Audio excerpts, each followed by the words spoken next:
Hello guys, good morning. So welcome back to my YouTube channel. This is Autoboy Zone. So mayroon tayong i-share sa inyo guys about this throttle body.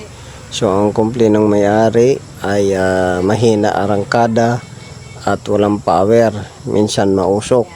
So ngayon guys, ito yung dahilan. So direct to the point tayo guys. Ito yung dahilan guys. So kung napapansin niyo, putok na rin yung plastic nya. So minsan pumapasok na dyan yung mga oil, ganyan. So lalagyan natin yan ng silicone para ma-seld yan siya guys. So ito, madumi siya guys. Yan yung dahilan kung bakit mahina sa arangkada at walang power, ganyan. Isa rin sa dahilan itong IAT or intake air temperature sensor pag madumi na. Tapos itong MAPSER sensor, mass airflow sensor, ayan, madumi na siya. So lilinisan lang yan. Pagka nalinis yan, salpak agad at titingnan natin kung mawala ba yung low power nya or mausok. So ito yung unit guys nating ginagawa. Kung makikita ninyo sa haba ng panahon, sa tagal ng sasakyan, so ganyan itsura ng intake hose. At dito naman sa intake manifold, sobrang kapal na ng carbon burn oil. So yan, nilinis ko na yung bungad, pero yung pinakailalim yan hindi pa nalinis guys. So minsan na-request natin tong EGR cleaning or ang emission cleaning nya.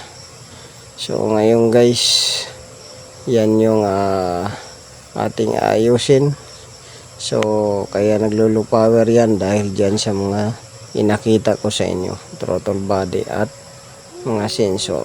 So isa rin yan pagka yung hose ng turbo ay maluwag na, low power din yan, mahina sa arangkada. So yun guys yung may share ko sa inyo. Sana nakatulong to guys sa inyo at sana panoorin nyo hanggang sa part 2 ang video natin para magkaroon kayo ng konting kalaman. So yan, pinapakita ko sa inyo gaya yung sinabi ko, pinasok na siya ng langis dahil doon sa uka na plastic. So bubuksan natin guys yan, nare-repair naman yan.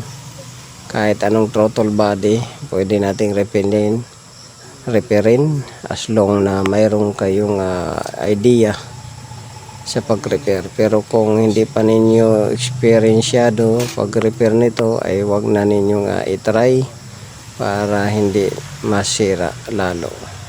So yan, bubuksan natin yan guys. At sa part 2 panoorin ninyo kung may arangkada na siya at kung wala na yung low power nya. So papakita ko muna sa inyo para sa part 2 alam na ninyo yung result. Kumbaga i-rebuild natin na lang yan. Kung anong makita nating sira ay kukuha tayo doon sa ibang unit na throttle body na pwede nating kahuyan internal parts. Kasi rebuild lang yung gagawin natin dahil mahal to guys. 9,000 ang halaga niyan pagka binili. So ngayon atin na lang i-rebuild para magamit pa.